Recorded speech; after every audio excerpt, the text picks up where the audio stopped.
What is going on, guys? Happy Friday. Welcome back to another episode of Closing the Deal. I am one of your hosts, Zach Dixon, and sitting across from me is my co host, Sam Enright. What's going on today, Sam? What's happening, brother? How are you? Excelente, excelente. Super excited for the Surround Yourself with the Right Team episode we got going on for today. And yeah, super excited. Absolutely, should be a good episode. Obviously, this is going to be a little bit of a breakdown of what we already talked with you guys about. If you haven't already, go back and listen to the episode "How to Buy a Home." We basically are going to take each of the principles we talked about in there and dive into them a little bit deeper because obviously I know it was a long episode, but we didn't get to actually go into the details of each of those sections. So surround yourself with the right team, pre-approval, when you're out looking for a home, all those things, we're going to bring you guys a little bit more value for those specific topics, to get into the weeds a little bit and some things that we were unable to do the first time around. So before we get started, Sam, I think you've had some exciting last couple of days. Do you mind going into that a little bit for the listeners?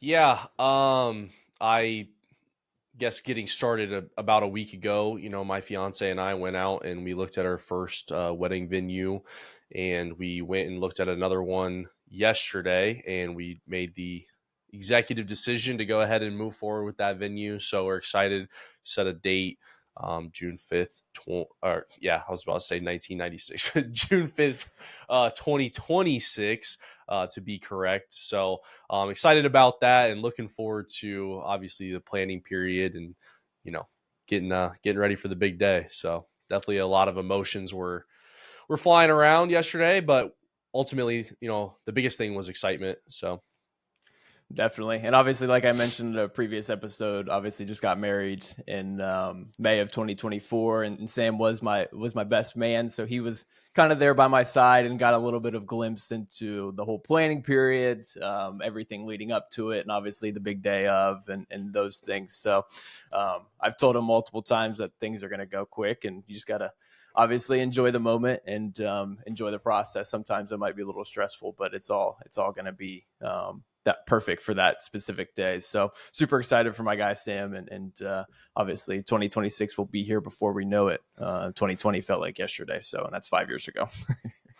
yeah, for sure. I mean, we're already into February of 2025, so I mean, time is not slowing down for any of us. I've learned that a lot over the years. So just trying to, obviously you want these things to be here. You make the plans and you get excited and you're like, gosh, I can't wait for that date. But you also don't want to wish away like 18 months of your life. You know what I mean? So just trying to enjoy the journey, before we get to the destination, and just enjoy everything that comes along with it. So I feel like the build up time, especially in reference to like vacations, when you book a vacation, like the build up time to that is almost as fun as the vacation itself. You know what I mean? yeah. Like the period of just building up anticipation and excitement. This kind of falls into the same realm of things. So that if the 18-month period goes quick, the 24-hour day process is going to go even quicker. I promise you that. So Oh, absolutely. it's crazy how fast that day goes. So super Be excited here for you and gone guys. before we know it. Yeah. Yeah, absolutely. I appreciate that, brother. We are excited as well. So Awesome. So let's get dove in here. Sam, do you want to touch on what the real estate team consists of? yeah, so as we kind of talked about in the first episode, guys, surrounding yourself with the right team is probably the biggest key to getting started when you're buying your home. And what does your team consist of? So your team's going to consist of your real estate agent, your lender or loan officer, and then the title company.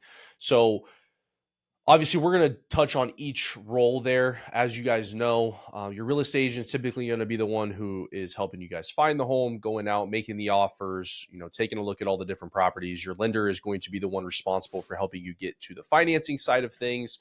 So, collecting all your documentation, making sure income checks out, making sure the value of the home is justified, and getting you that loan, and funding that once that closing date comes. The title company, we haven't dove in a lot on that, but they kind of act as a middleman to the entire transaction. So they, are going to check title on on the property, make sure it's all clear, as well as they're going to take the money once it's time to fund, disperse it everywhere that it needs to go. Give the money to the seller, give the money to, or fund the loan for the buyer, all those sort of things. So that's what your team's going to consist of right there. That's going to be your dream team. Those are going to be the people that are getting you to the finish line. Title company, I don't know if I think we touched on it in at least one episode, typically is going to be chosen by the seller in the state of Ohio. So, a little bit, I know, surround yourself with the right team. That may not be something that you necessarily get a say in. But, there's a lot of awesome title companies out there that, we get to work with all the time. And so, a lot of them do a very good job of taking care of you and being open for communication and just all of those things. So, we haven't really had, in my experience, at least haven't really had too many sour transactions with a title company. Usually they're all very professional and very, very awesome to work with. So Absolutely. And kind of piggyback off that as well, the title company is one of the fees that are pretty much set in Ohio as well. So those fees, regardless of what company you're choosing, those are pretty much they're not going to change. They're set by Ohio law, and so you're going to get pretty much the same kind of service, I think, across the board there. Yeah.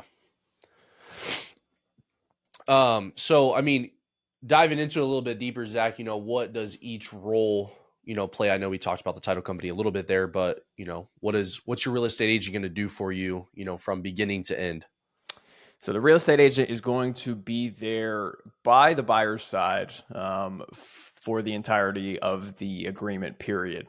So when you go into contract with a real estate agent as a buyer, you are going to sign a buyer representation agreement. And in that agreement, it specifies the date the agreement starts and it specifies the date that the agreement ends. At that point, you are represented by that real estate agent, and it's in writing, obviously, and so all parties are aware of who is representing who at that point. In that agreement also spells out the commission rates that the buyer may be on the hook for if the seller is not willing to pay a commission. This is something that we've touched about in a previous episode as well, with new commission regulations in 2024. In this new buyer representation agreement, there is a paragraph specifically for buyer commissions and what they are on the hook for if the seller is not willing to pay those. Generally speaking, the seller is still willing to pay most all of buyer commissions, but it is a negotiation, as we've talked about previously. Pretty much everything in real estate is going to be a negotiation. So getting back on the real estate agent side of things, what we do for buyers is, you know what I mean? We're going to be on the buyer side from the very beginning, looking for properties. If the buyer is interested in a property, we are going to be the ones setting up the showing. We're going to be attending the showing with the buyers, taking a walkthrough, taking a look at all of the aspects of the property, taking a look at the residential property disclosure, the lead-based paint disclosure, all of the paperwork that goes into buying a property on the contract side is going to be handled by the real estate agent. And that contract is a pretty long document, 22 to 23 pages of information. And so as a real estate agent, our job is to make sure that as a buyer, you understand every piece of information in that contract and you feel comfortable signing that, legal document prior to submitting it to the seller. If you're submitting an offer to the seller and you don't necessarily know everything that's in that contract and something pops up, throughout the process, that kind of falls back on us as a real estate agent, in my opinion, personally. We should be, guiding you through that offer process and making sure you're well aware of all of the moving parts, all of the pieces, so you don't have any surprises down the road when you get into contract. So that's stuff, all that is pre-contract, making offers and walking through properties and that sort of thing.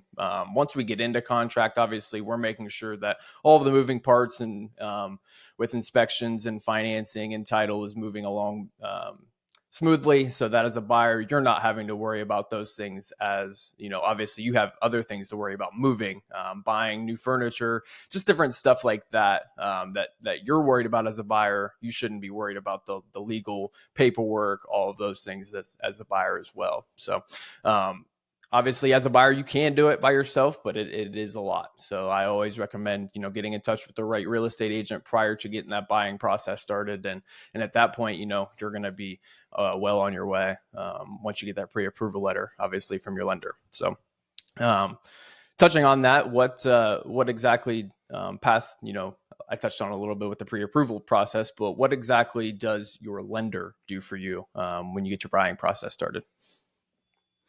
Yeah, so I mean, touching on it right there, that's going to be the first, at least what we would recommend being the first interaction with your lender is going to be at least getting pre-approved, so that way you can, get an idea of what you can afford. You can have a conversation about what the expectations should be once you do go into contract. I think that's one of the important parts. If you're somebody who has a certain type of income or, has something going on with their credit or those sort of things, getting that stuff out in the forefront really allows us to, I guess, communicate better with you and understand, hey, this is, something that we might have to go through, or we might have to go to do this step, once we go into contract and those sort of things. So, for your lender, we recommend getting started obviously at the pre-approval stage. So, we do our best to try to do a deep dive into income, credit, those sort of things, make sure everything checks out. That way, when you're out looking for homes, you're shopping with confidence. You have a good feeling that, hey, my lender already checked all this, things look great. I can put an offer in on this home and know that there's a really good chance I'm going to be able to go, get the financing for it. Because obviously, pre-approval does not equal approval and funding. So, just to put that in there, there are things that come up. There's title issues that can come up. There's appraisal issues that can come up. There's things that sometimes borrowers leave out and we find inside, during the time of the transaction that can cause issues. So there's a lot of moving parts still, even after you are pre-approved. But when you do have a solid pre-approval and your lender has checked those things in the forefront, it does eliminate a lot of those potential issues that you could run into down the road. So, um, and then once you do get in a contract, obviously that's kind of the point where we take over a little bit. We're going to run everything through for the next 30 days. Our biggest thing that we do is communicate, communicate, communicate. You're going to hear from us, the lender, several times a week. We're going to let what's going on with your appraisal, what's going on with your loan file, those sort of things, what milestones we've hit, what the next set of expectations can be. And I think that's really important, especially if you're somebody who has never purchased a home before, or it's been, maybe a long time since you purchased a home. You want that communication because, I've heard stories of people that go to certain lenders and you try to call them and you never get a call back. You don't hear from them for a week, 2 weeks, and you have no clue what is going on. You have no clue if the funding's falling through. You have no clue if everything's smooth sailing. And I think we as people understand. I know I've been in enough circumstances where when I don't get answers on certain things, I have a tendency to let my brain kind of go haywire and I'll start thinking of all kinds of things that could potentially be going on. And that's never what we want. We never want to put our clients in a situation where you're having to try to guess what's going on. So I think, in my opinion, one of the biggest things that can happen for you if you pick the right lender is communication. I think that's something that's so crucial. Somebody who's there can walk you through the steps, can let you know what's going on, and make you feel comfortable because it is a large purchase and there are a lot of things that can go wrong. And having somebody on your side who's willing to work through those issues even when they do come is imperative. So I mean, without getting into the actual weeds of like what goes into the loan process, that's basically, what a lender is going to do for you. They're going to, take your pre-approval. That should make the application process pretty simple once you do come to the point of being ready to be disclosed. You're going to get your interest rate locked. You're going to get your appraisal ordered through, our company, all those things. We're going to double check all the paperwork, make sure everything looks good, have an underwriter take a look at everything. And, every step of the way, we're going to communicate. We'll talk with you about numbers. We'll communicate with you like, hey, here's what you should expect for closing. You know, and there's different steps along the way because obviously you have your interest rate that gets locked and then you get a preliminary closing disclosure. And so there's different types of documents that come along that have different numbers on them. And so we do a lot of communicating when it comes to that and just, letting you guys know what to expect, when it comes time for closing.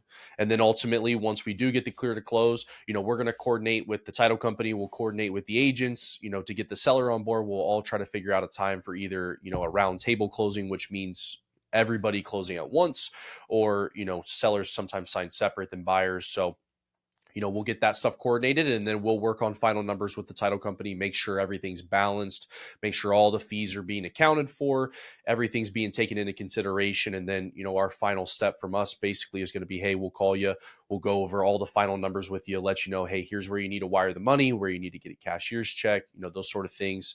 And, make sure that everything's ready, set, go. Come closing day, you'll go to the closing table and sign all your documents. And in most cases, we do get funding, the same exact day that you close. So as long as it's agreed upon in your contract, you're typically going to walk away with the keys that day. Um, if that's what your possession agreement will be. And so, from there, we're always open lines of communication, but, we'll let you know once, your first payment's due and all that stuff. And, that's kind of the end of the road for us as your lender until you're ready to either refinance or sell, move, and, you're ready to look to buy another house again. So. Definitely great information. I think the number one thing that I just want to follow back on is communication. Obviously, that goes for really all parts of the process. The buyer to the agent, the buyer to the lender to the agent. There's open lines of communication on all fronts, and so going back to that pre-approval process, as a real estate agent, we're not going to get anything started in terms of going to look at properties, in terms of me setting you up on an MLS search to see on-market properties. We're not going to get any of that stuff started until we have a conversation with the lender to make sure that you can afford this number that you're looking for, and so on and so forth. Obviously, that is just open lines of communication that needs to be had to begin with, and obviously is super important. And then additionally, open lines of communication when you get into contract as well, if there's anything going on with you as the buyer. Obviously, there are two separate parties to this transaction. So the more open lines of communication that we have to the seller, between the buyer and the seller, or the buying agent and the selling agent, I think the smoother process that we're going to have as well. If we have, hiccups that come on the financing side, communicating those things to the seller immediately when they arise is a better policy, obviously, than letting them just simmer and simmer and simmer until later on in the process that they come to the forefront and we have no, fix to them. So I think just open lines of communication is gigantic between all parts of the team, real estate agent, lender, title company, buyer, seller. So open lines of communication is huge for sure. Yeah, I agree. I mean, it's imperative in my opinion. You don't always get it across the board. So we'll just say that there are professionals out there that do not communicate. That is just, I feel like, the nature of life itself. I mean, you're going to have people that, step up, and there's people that don't. And I'm not, there are tons of great lenders out there. There's tons of great real estate agents out there. I'm not saying that, we're the only two people on the planet that communicate with their clients. It's not what I'm saying. But ultimately there are, there's going to be some people out there that don't do those things for you. And so I think it's, important to kind of vet that. And and we'll touch on that a little bit. But, Zach, what is, the last kind of role we talked about, the title company, what role do they play? And, in all of this for the buyer and the seller, I guess, as well. Yeah. Well, all parties. Yeah, for sure. So they are an intermediary, basically just in the middle, a middleman of making sure that everything with the closing is happening according to the documents in the contract, making sure that all funds are flowing in accordance with what the contract says, and then obviously making sure that title on the property is free and clear and is marketable. So there's no issues, there's no liens, there's no nothing holding up the sale of the property that must get solved before the seller can legally sell the property. I've seen properties have mechanic liens on there to where somebody had something done to the property, and maybe a new HVAC system or a new roof, and they didn't pay the contractor in full. And so at that point, the contractor is able to put a lien on the property. And so at that point, if you go to sell, you cannot sell it until that lien is taken care of. And most times sellers are just going to have those taken care of out of the proceeds of the sale. But sometimes it can turn into a little bit of a back and forth between, a contractor, especially if it didn't get caught from something previously. So, and obviously things can happen on the title as well, just with maybe under the table sales, something didn't get recorded correctly. All of those things are what the title company is looking for on the back end to make sure that there's going to be no problems when this seller goes to transfer this property to the buyer. When that closing date happens. So they're on the backside. You really, I think, as a buyer, you don't hear from them pretty much at all. Us as the agent and lender are going to be, our main points of contact with them until you get that title commitment in hand and get to read through that. So they have a lot of stuff that do on the backside of things that isn't necessarily on the forefront, and it maybe isn't seen by the buyer or seller as well, but it is crucial nonetheless. Yeah. Yeah, and I think obviously we do a good job of, because we are in constant contact with them, throughout the weeks of the transaction, we do a good job of, I think it's more so they communicate with us and we communicate to our clients, sort of thing. If there's an issue, if there's liens, if there's judgments on the property, they're not going to call necessarily the seller directly. They'll call the listing agent and, have those conversations, and it'll be on the listing agent to share that with their seller, and vice versa for the buyer as well. So you'll hear, obviously, as a buyer, you have two people. You have your real estate agent, you also have your lender. The seller obviously just has one agent that they work with. So we do a good job of trying to communicate through them. Basically, title company communicates with us and we get that information back to you. So definitely. And I think that issues that arise on the property are few and far between. I would say maybe not common on the title side, but they do happen, obviously. But they're not, not seeing them on every single transaction by any stretch of the imagination. So most of the time, their job is pretty easy. Just facilitate the transaction and make sure everything is happening in accordance to the agreed upon contract there. Yep, for sure. Well, so, I mean, we've already touched on it basically. I mean, we kind of just hinted at it right there, but how do all of the parts, work together in harmony? And, obviously we just kind of spoke about it. Basically, the title company, you know, your real estate, as a buyer, your real estate agent, if you contact a real estate agent first and say, hey, I really want to go look at this house or whatever the case may be, they're going to tell you, like in Zach's case, go get pre-approved before we go do anything, and that's going to be most agents out there. They're going to say, hey, have you talked to the lender? Do you have a pre-approval letter in hand? Do we know if you can even afford this house? Because, as we touched on previous, conversations or previous podcasts, it sometimes can end up being a waste of time for people if you are not pre-approved and you want to go look at, let's say, a $300,000 house, but your budget caps out at 200. That would have been time out of the real estate agent's day, out of your day, to go drive to wherever this property is, to go see it, for all of you to come back and ask the lender, hey, is this possible? And we would say, no, it's not feasible at all. And so, that's kind of how that all gets started. Your real estate agent and your lender, they're going to communicate at the beginning when the client comes to you. When you go to the real estate agent, you're going to work on the pre-approval. Lender's going to kind of take a step back from there, let you guys do your work, go out, look for properties. Obviously we'll be there if, hey, what's this payment look like? Hey, what do interest rates today look like? Any of those different factors that might change, we're there, again, open lines of communication, but ultimately, that's kind of where the real estate agent, takes over, shows you the properties. And then once you get back in contract, we'll step back in, as I said, and, we'll start working on the lending side of things and getting things ready to go for the loan, and then we work with, your real estate agent throughout. If there's any documentation that needs to be signed, any addendums, any sort of thing like that, we're going to, be open lines of communication with the real estate agent as well as you. And title company is going to, like Zach said, kind of work on the back end and, facilitate, all the funds, facilitate clean title, all of those things for us, to make sure we're good to go to finalize that transaction. So that's kind of how everybody works together. Anything to add there, Zach, you feel like I didn't touch on? Or not really, no. Again, it's just open lines of communication is key. Just making sure that we're all communicating as issues or problems arise, or as, again, like the process we want to get started, we want to get pre-approved first. That's first and foremost. Just open lines of communication, making sure that everybody is well aware at every step of the journey where we're at and where we're going, obviously, what things we need to get taken care of to get there. Yeah. Yep.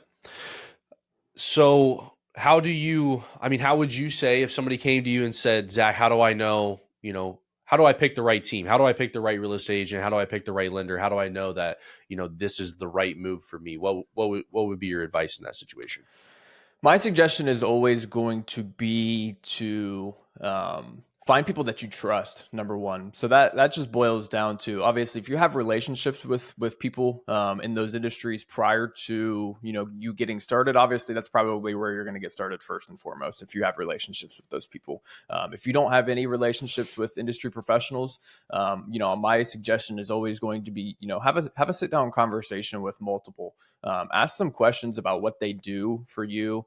Ask them questions on how much they charge, what they're just all of the things that they're going to be doing for you as a real estate agent or as a lender. And from there, I think you're going to be able to get a pretty good judge on the character of those people, number one, and if you can trust them. And so I think that's a big key is just trust and throughout the process, because again, these people are going to be giving you lots and lots and lots of information on all facets of the transaction. And so being you need to be able to trust what they're saying first and foremost. And so having that conversation up front and, asking questions and gaining as much information as you can in regards to these professionals is going to be key.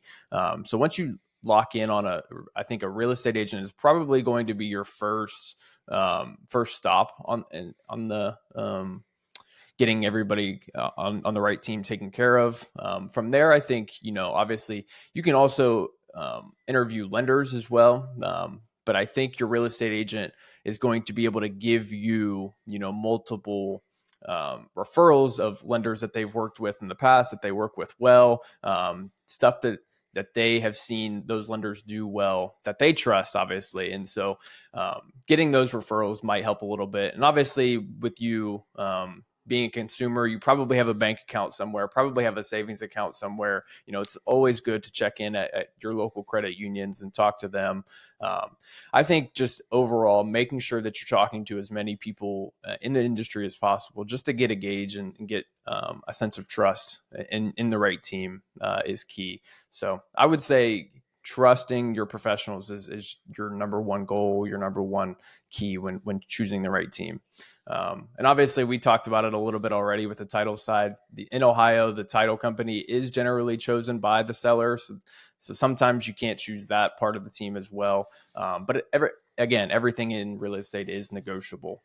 So if a seller is choosing a real estate title company up front, you can, in theory, go ask them to use a different one if you'd like to as well. Everything is negotiable. If they're not listing a title company to begin with, that is usually a sign that they're willing to work with anybody. And so if you wanted to choose a title company at that point, it's probably going to be able to happen. So I think overall, just make sure you're trusting your professionals, listening to what they say. They are obviously the professionals in the industry, and they, generally speaking, they know best. And so you want to be able to trust what they're saying on a daily, weekly, monthly basis in that pre-contract and post-contract process. Yeah.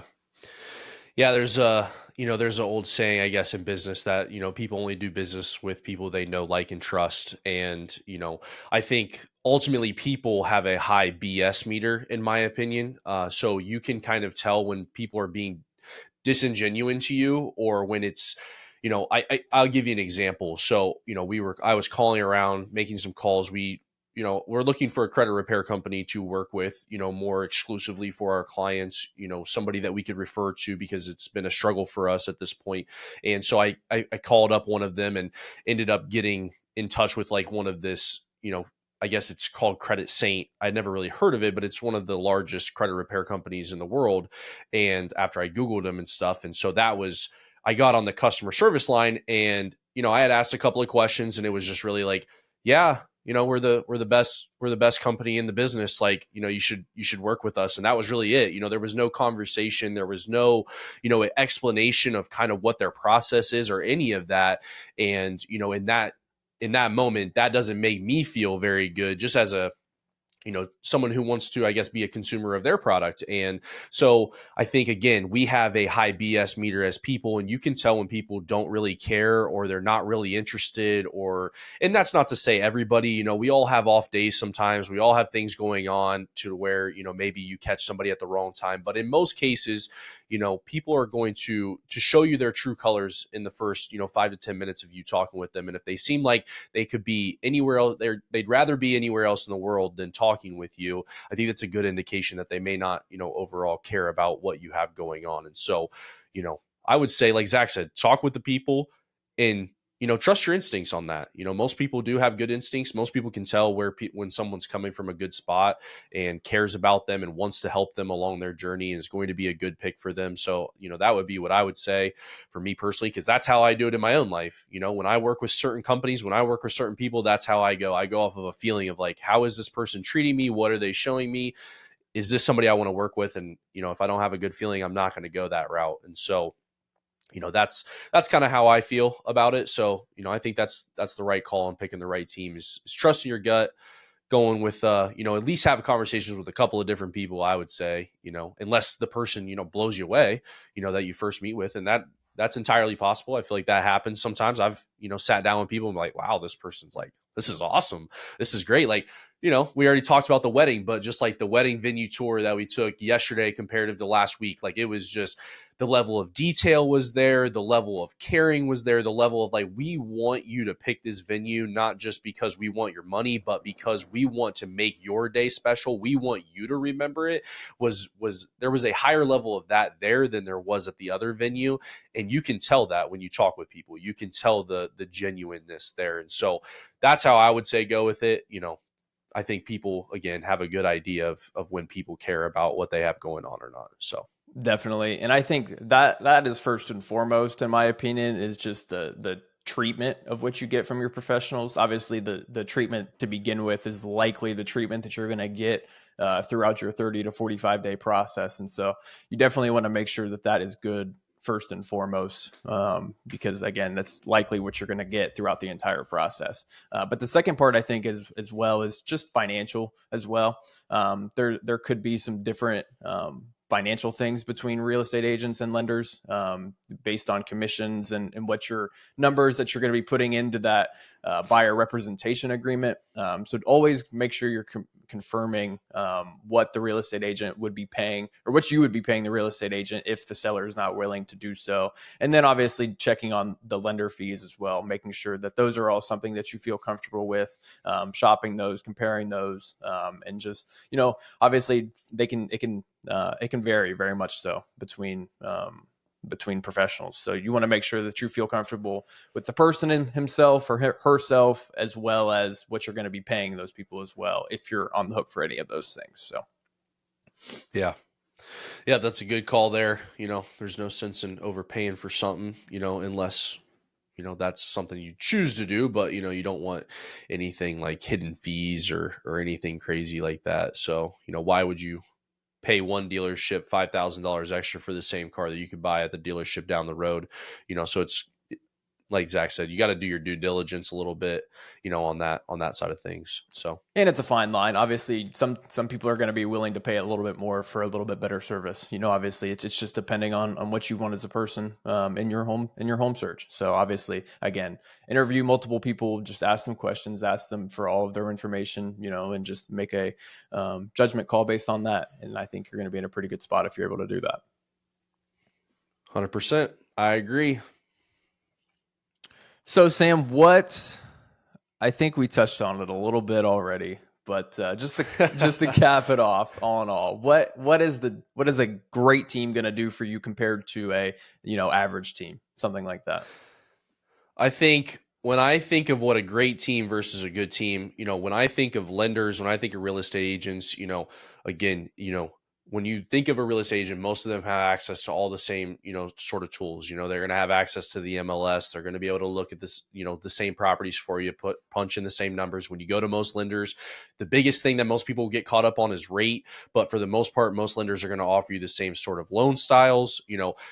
People are funny because I sometimes think that, ultimately the loan programs dictate what down payments are and those sort of things. Now there are certain loans out there, certain companies that can offer sort of grants and down payment assistance programs, those sort of things. But, you know, ultimately, I guess I say all that to say most lenders are typically going to be roughly around the same. And so the biggest difference that I see is comfortability level and what team's going to take the most stress off of you. And I think that that's what a great team does versus an average team. I think an average team leaves you with less communication, with more wondering, with more questions about where things are at in the process. And a great team is going to make sure that all of those, you know, T's and I's are dotted and crossed, and that you know exactly what's going on at every moment of your loan to make you feel comfortable. Because again, some lenders are going to be able to save you a couple bucks, some are going to charge you a couple more extra dollars, some are going to be able to do a little bit of a better rate, those sort of things. But most lenders have flexibility when it comes to that sort of stuff.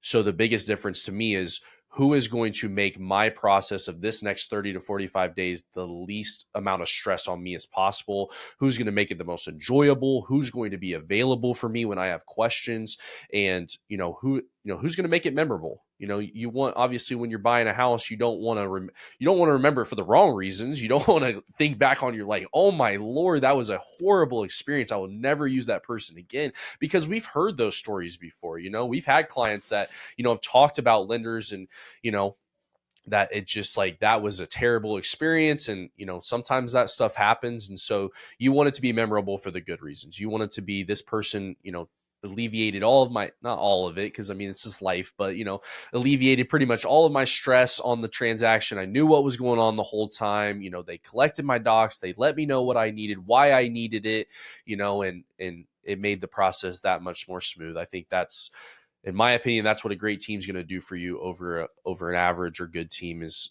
they're going to go above and beyond and take as much of the heat for you as they can, and shield you from that, and hopefully get you to the closing table with, about as less of stress as you can, possibly imagine, I guess, on a home purchase. So definitely. And like I mentioned already earlier, there's different types of stresses that the buyer faces throughout the process. And if you as a buyer are facing your buyer stresses, as well as the agent stresses, as well as the lender stresses, that's just going to be a lot for you all in all. And so focus on the things that you want to focus on, the fun things as a buyer, how you're going to decorate your home, what color you're going to paint it, what your new couch is going to look like. Focus on the fun things rather than, the things that that your team should be taking care of, and that you should honestly hear nothing about until it is, taken care of, and we can, report back that there's nothing to worry about at this point. So focus on the good things, focus on the good stressors as a buyer instead of the bad stressors, I think.